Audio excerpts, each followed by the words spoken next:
babu wujubil ingkar alal umara fima yukhalifu syar'a wa tarki qitalihim ma sallallahu wa nahwi dzalik. Ini panduan bagaimana ketika kebenaran itu benturan dengan pejabat-pejabat yang korup, yang salah, dengan hukum-hukum pemerintahan yang salah, itu gimana? Ini langsung kalau baca hadisnya. Bahwa saat demikian kita wajib ingkar tapi tidak harus perang. Ini kalau baca.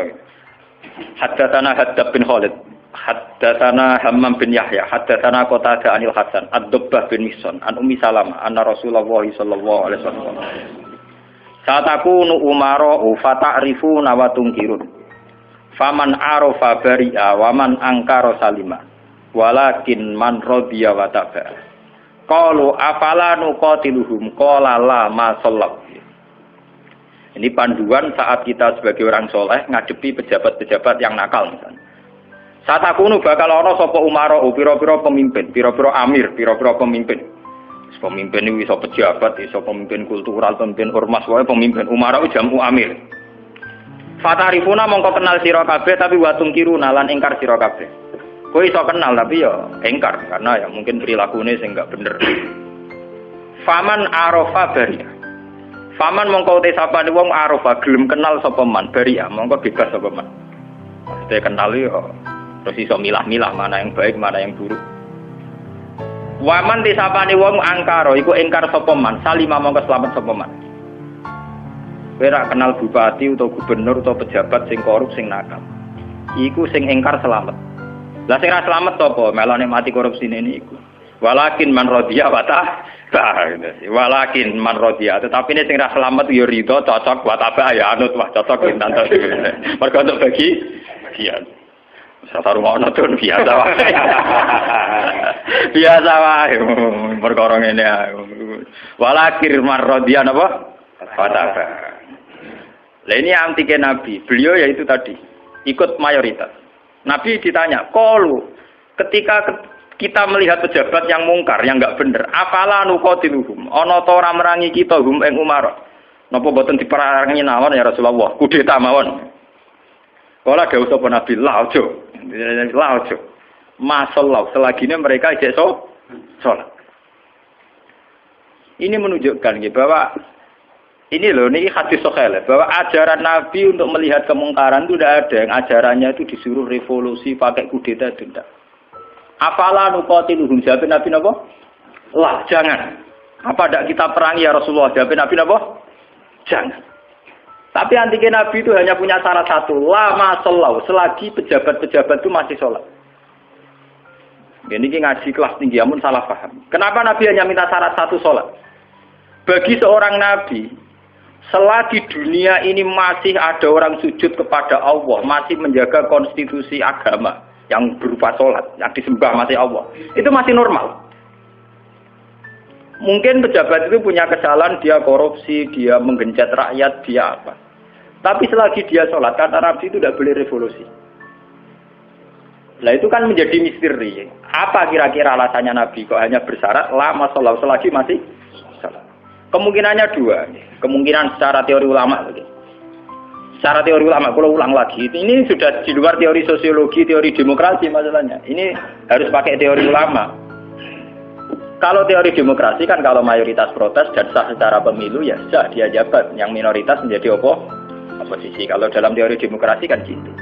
Cuma kalau namanya teori demokrasi kan kalau satu Indonesia maling semua terus partai maling mayoritas ya yang jabat harus maling. Makanya kalau ingin BTS itu supaya legal, Indonesia jadi BTS bikin partai lonte itu kalau menang ya jabat. Karena yang dipakai demokrasi adalah suara terbanyak. Loh iya, terus resikonya demokrasi kan suara terbanyak harus dilegalkan mimpin kan. Kalau terbanyak gento semua ya harus. Makanya preman kemarin kalah sama jenderal kan dia kurang solid, dia harusnya orang jadi preman dulu semua. Bikin partai preman kalau mayoritas ya harus ya jabat.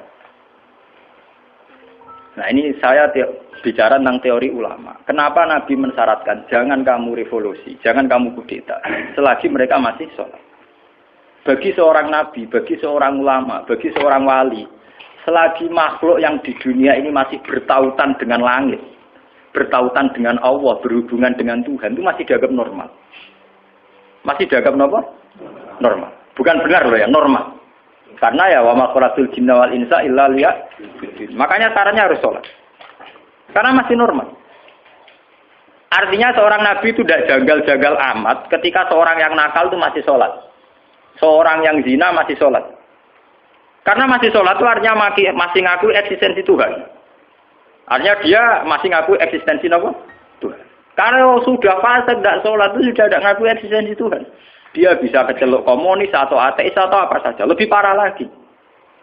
Itu kenapa sirinya, kenapa dosa syirik begitu tidak diampuni, dianggap dosa terbesar karena memungkiri eksistensi apa? Tuhan. Selagi orang masih sholat itu ngaku eksistensi Tuhan. Ya zaman saya ingin pikir ya. Ya tapi korupsi kan menyengsarakan rakyat. Korupsi itu menyengsarakan rakyat dalam konteks rakyat yang nggak punya ketahanan. Karena misalnya APBD dikorupsi bupati sehingga tidak ada pembangunan Bantul atau Sleman atau negara mana saja. Paling banter sarana umum yang terbengkalai.